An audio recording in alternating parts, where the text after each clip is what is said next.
오늘 본문을 보니까 주인이 종들에게 각각 그 재능대로 재산을 맡기고 떠나갔습니다. 그런데 문제는 언제 돌아올지는 알 수가 없다는 사실입니다. 주인이 가는 날은 정확해도 오는 시각은 정확하게 알 수가 없습니다. 하지만 분명한 사실은 주인이 돌아온다는 사실입니다. 확실히 돌아올 것입니다. 종들은 언제 주인이 올지 모르는 그 긴장 상태에서 주인이 자신들에게 맡겨주신 그 재산을 잘 관리해야 했습니다. 오늘 말씀을 보시면 주인은 각 재능대로 한 종에게는 5달란트, 또 한 종에게는 2달란트, 마지막 한 종에게는 1달란트를 맡기고 떠났습니다. 이 종들은 맡기신 재산을 단순히 관리하는 차원을 넘어서 적극적으로 나가서 그 재산을 불려 나가야 했습니다. 왜냐하면 19절의 말씀과 같이 주인이 돌아와서 맡긴 것을 결산할 것이기 때문입니다. 단순히 맡긴 그 돈을 되돌려 받는 것이 아니라 주인이 와서 맡긴 돈에 대해 결산할 것입니다. 누가 많이 남겼는지, 누가 적게 남겼는지, 아니면 아예 안 남겼는지 이후에 확인한 후에 상을 주든지 그에 따른 벌을 주든지 할 것입니다. 5달란트와 2달란트 받은 종은 나가서 적극적으로 장사하여서 받은 금액을 2배로 불렸습니다. 그런데 1달란트 받은 사람은 조금 달랐습니다. 땅을 파고 거기에 그대로 묻어두었습니다. 참 이해가 되지 않는 행동을 갑자기 하고 있습니다. 그리고 이후에 주인이 와서 각 종들은 자신의 달란트를 결산하고 또한 주인은 거기에 맞춰서 칭찬합니다. 그런데 1달란트 받은 자는 와서 주인에게 따지고 있습니다. 당신은 굳은 사람이라고 말하면서 심지 않은 데서 거두려 한다며 지금 주인을 향하여 따집니다. 25절에 보면 보소서 당신의 것을 가지셨나이다 라고 표현을 합니다. 나에게 맡긴 달란트를 내가 잃어버리지 않고 그대로 돌려드렸으니 나에게는 아무런 책임이 없다는 것입니다. 주인은 자신의 성품을 오해하고 자신에게 따지러 왔던 이 1달란트 받은 사람에게 그가 오해했다라고 말씀하시면서 책망하십니다.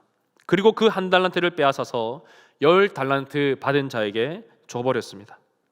그리고 그 무익한 종을 바깥 어두운 데로 내쫓아서 가서 슬피 울며 이를 갈게 하라라고 말합니다. 영원한 저주와 심판 가운데 이 1달란트 받은 자를 던져버린 것입니다. 여러분, 오늘 이 말씀을 나눌 때 성령님께서 듣는 우리의 마음의 문을 활짝 열어주셔서 이 비유에 담긴 예수님의 가르침을 밝히 깨닫고 우리에게 주신 달란트를 기뻐하며 적극적으로 반응하시는 저와 여러분 되시기를 주님의 이름으로 축원합니다. 오늘 본문을 통해서 볼 수 있는 것은 이 달란트 비유는 말세에 관한 이야기라는 사실입니다. 오늘 본문이 포함된 마태복음 24장, 25장은 마지막 때에 관련된 이야기로 이루어져 있습니다. 그래서 종말론 강화로 불리는 이야기인데 우리를 포함하여 말세를 살아가는 모든 자들에게 주신 비유가 바로 이 달란트 비유입니다. 이 비유는 마지막 종말에 관한 비유이고 마지막 최후의 심판과 관련된 말씀으로 우리는 이해해야 합니다. 이 비유에서 나오는 결산하는 주인은 누구십니까? 문맥상 다시 오실 예수님이십니다. 하나님의 아들이신 예수님께서는 십자가에 죽으시고 부활하신 후에 하늘에 오르셔서 기약 없이 먼 길을 떠나는 주인과 같이 우리를 잠시 육신적으로 떠나 계십니다. 그러나 오늘 본문의 주인처럼 반드시 돌아오실 것입니다. 그 날이 언제일지 우리는 알 수 없지만 예수님은 반드시 다시 오실 것입니다. 오늘 본문에 보면 주인이 돌아온 목적을 분명하게 밝히고 있는데 본문에 보면 결산과 심판을 위해서 다시 돌아왔다라고 오늘 본문은 이야기합니다. 본문 19절 말씀입니다. 오랜 후에 그 종들의 주인이 돌아와 그들과 결산할세. 예수님께서는 마지막 날에 이 땅에 돌아오실 것입니다. 그 날과 그 시간은 우리가 알 수 없습니다. 확실한 것은 예수님께서 재림하시는 목적이, 예수님께서 다시 오시는 목적이 오늘 달란트 비유에 나오는 주인처럼 결산하기 위해서, 심판하기 위해서 오신다라는 사실입니다. 이 비유는 예수님으로 인해서 이미 시작한 말세를 살아가고 있는 우리 모두에게 주신 말씀입니다. 하나님 나라가 이미 왔으나 아직 완전히 이루어지지 않은, 이미와 아직의 그 긴장 상태를 살아가는 우리 모두에게 주신 말씀이 오늘 이 본문입니다. 그런데 여러분, 이 달란트 비유는 이 달란트를 무엇으로 보고 해석하느냐에 따라서 완전히 이야기가 달라질 수도 있습니다. 이 세 명의 종 모두가 값지고 아주 귀한 것을 주인으로부터 받았습니다. 그런데 왜 5달란트, 2달란트, 1달란트 이렇게 차별해서 주십니까? 라고 질문하실 분이 계실지도 모르겠습니다. 그런데 사실 오늘 이 달란트 비유가 포함되어 있는 성경의 주변 문맥들과 함께 이 이야기를 살펴보면 오늘 이 달란트 비유가 5달란트, 2달란트, 1달란트 이렇게 세 가지로 차별한 이야기가 아니라 두 가지 이야기를 하고 있다라는 사실을 알게 됩니다. 금전적인 이야기를 하고 있는 것이 아니라는 것입니다. 이 비유의 전체 문맥을 보면 이 달란트 비유 앞에 기름을 준비한 슬기로운 5 처녀와 기름을 준비하지 못한 5 처녀라는 두 부류의 상반된 이야기를 하고 계십니다. 그리고 달란트 비유 바로 뒤에 나오는 비유에서도 양과 염소로 분류되는 두 가지 상반된 이야기를 하고 있습니다. 그런데 달란트 비유는 얼핏 보면 5달란트, 2달란트, 1달란트 이렇게 세 가지 부류를 이야기하는 것 같습니다만 자세히 보면 세 가지가 아니라 두 가지 이야기를 하고 있습니다. 5달란트 받은 사람이든지 2달란트 받은 사람이든지 반응은 같습니다. 그들이 보였던 반응은 똑같습니다. 똑같이 나가서 받은 것으로 적극적인 반응을 보이고 있다는 것입니다. 똑같이 주인께 그저 받은 것을 불려 놓습니다. 그리고 주인에게 똑같이 칭찬받습니다. 더 많이 불렸다고 해서 더 많은 칭찬을 받은 것이 아니라 불린 그 행위 자체에 대한 똑같은 칭찬을 받고 있습니다. 그런데 1달란트 받은 사람만 다른 반응을 보이고 있습니다. 슬기로운 5 처녀에 상반되는 어리석은 5 처녀처럼, 양과 대척점에 서 있는 염소처럼, 마치 그렇게 1달란트 받은 종은 주인에게 칭찬받는 종들과는 반대의 모습을 보이고 있습니다.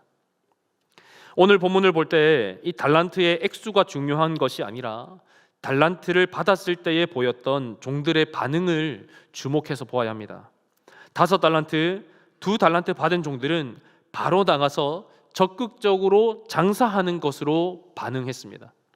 그런데 1달란트 받은 종은 어떻게 합니까? 굉장히 소극적입니다. 그냥 땅에 묻어버렸습니다.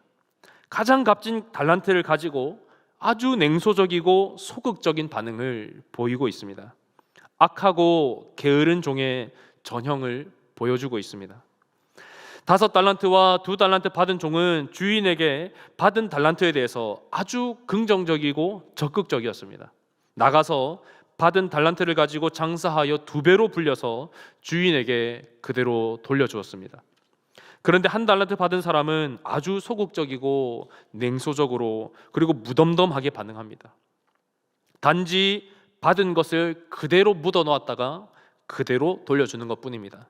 그 결과 바깥 어두운 곳에 쫓겨나서 슬피 울며 이를 갈게 되었습니다. 이 이야기가 종말론적인 이야기로 본다면, 말세와 관련된 이야기로 우리가 본다면 이 1달란트 받은 종은 천국에서 쫓겨나서 지옥에 던져지게 된다는 무서운 이야기가 됩니다.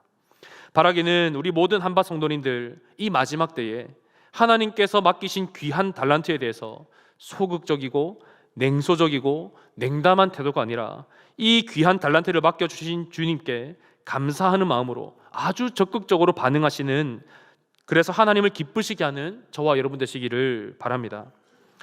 오늘 본문을 통해서 발견하는 것은요, 또 달란트는 하나님 나라의 복음이라는 사실입니다. 여기서 우리가 궁금해지는 것은 이 달란트가 도대체 무엇이냐 하는 것입니다. 여러분, 달란트 비유에서 말하는 이 달란트가 무엇입니까? 힌트는요, 주인이 맡기고 간 값진 것이라는 사실에 있습니다. 주인이 종들에게 자신의 가장 귀한 것을 맡기고 갔습니다. 예수님도 이 땅을 떠나시기 전에 제자들에게 맡겨놓으신 귀중한 것이 있었습니다. 마태복음 28장 18절에서 20절을 보면 예수님께서 제자들에게 맡기신 귀중한 것이 나와 있습니다. 제가 읽어드리겠습니다.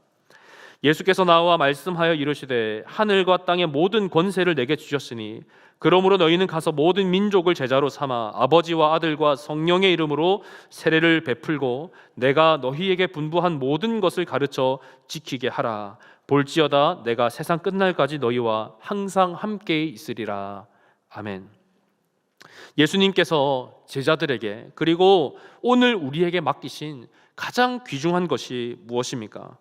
바로 하나님 나라의 복음입니다. 주인이 그 당시에 가장 가치 있는 달란트를 종들에게 맡겨 놓았듯이 오늘 우리 예수님께서는 마지막 때를 살아가는 우리 모두에게 가장 귀한 하나님 나라의 복음을 우리에게 맡겨 주셨습니다. 이 사실을 우리는 믿고 살아가야 합니다. 그런데 누군가에게 이 복음이란 아주 귀한 것이고 마치 밭에 감추인 보화를 발견하고서 기뻐하는 것처럼 아주 즐거워하면서 적극적으로 이 복음에 대해서 반응합니다. 그 반응에 자신을 기꺼이 내어 맡깁니다. 주님이 가신 그 십자가의 길을 기쁜 마음으로 따라가기를 원합니다. 그런데 어떤 이들에게 있어서는 이 복음은 아주 귀찮고 아주 하찮고 가치가 없는 것으로 여겨지기도 합니다. 이들은 아주 복음에 대해서 소극적이고 냉소적이고 무덤덤하기까지 합니다. 예수님이 맡기신 그 복음에 대해서 아주 나와 상관없는 것으로 여기기도 합니다. 그래서 지식적으로는 복음을 좀 안다라고 말을 하지만 절대로 예수님께서 걸어가신 그 십자가의 길을 따라가려고 나서지 않습니다. 복음의 가치를 아주 하찮게 평가하고 복음의 길을 따라가지 않습니다. 여기서 한 달란트 받은 자는 복음을 받고도 복음의 내용을 머리로 알고도 그것을 믿지 않고 아주 소극적으로 복음을 따라가려 하지 않는 사람의 전형을 보여주고 있습니다. 한마디로 한 달란트 받은 자는 구원받지 못한 자이며 애시당초의 구원의 계획에 들어가지 못한 유기된 자의 전형된 모습을 보여주고 있습니다. 주인이 차라리 다른 이에게 맡겨서 재산을 늘려야 하는데 한 달란트 받은 자는 주인에게 손해를 끼치는 아주 악한 종이었습니다. 한 달란트 받은 자는 복음을 거부하는 자였습니다. 하나님을 끝내 이 복음을 끝내 거부하는 자였으니 그가 지옥의 형벌을 받는 것은 너무나 당연한 결과였습니다. 결론은 우리는 다시 이 십자가의 복음 앞에 서야 한다는 사실입니다. 오늘날 우리에게 주는 이 말씀의 의미가 무엇이겠습니까? 예수님께서는 이 말씀을 통해서 오늘을 살아가는 우리 모두에게 동일하게 도전하고 계십니다. 복음의 가치를 인정하는 삶을 살아가고 있는가? 우리의 삶의 우선순위를 어디에 두고 있는가? 우리에게 있어서 예수 그리스도의 그 십자가 복음이 얼마나 값진 것으로 인식하고 살아가고 있는가? 이러한 예수님의 도전에 대한 우리의 반응은 딱 두 가지입니다. 믿고 순종하고 그 복음으로 인해 너무나 기뻐하며 복음에 대해 적극적으로 반응하는 사람, 아니면 끝내 믿지 않고 거부하고 복음을 나와 아무런 상관이 없는 것으로 여기는 사람, 그렇게 나뉩니다. 여러분, 오늘 한 달란트 받은 종은 주인의 종들의 영역 안에 있으면서도 구원받지 못했습니다. 마찬가지로 우리가 교회라고 하는 이 영역 안에 속했다는 이유로, 믿는 집안에 태어났다라는 이유 하나만으로, 교회에서 봉사를 많이 한다라는 이유만으로 하나님께서는 우리를 구원하시지 않습니다. 구원은 오직 믿음으로만 받는 것이기 때문입니다. 당장 시급한 문제는 과연 우리는 오늘 이 복음을 발견했는가? 우리는 복음 앞에 어떤 반응을 하고 어떻게 복음에 대해서 생각하고 살아가고 있는가입니다. 너무나 중요한 문제이죠. 이 반응에 대한, 이 복음에 대한 우리의 반응이 바로 우리의 영원한 생명이 걸린 문제이기 때문에 너무나 중요한 문제입니다. 여러분, 복음을 발견하셨습니까? 복음에 대해서 어떻게 반응하고 계십니까? 하나님께서는 우리 앞에 복과 화를 두셨습니다. 스스로 화를 자초했으면서도, 스스로 복음을 외면했으면서도 주인을 원망하고 있는 이 한 달란트 받은 자처럼 하나님은 자비가 없으시고 무서우시고 인정이 없으시고 불공평한 분이라고 불평하고 원망하는 것은 너무나 영적으로 어린 것이고 매우 어리석은 일입니다. 바라기는 우리 모두가 그냥 교회만 왔다 갔다 하는 것이 아니라 예수 그리스도의 십자가 복음의 가치를 인정하고 다시 우리가 복음 앞에 서기를 원합니다.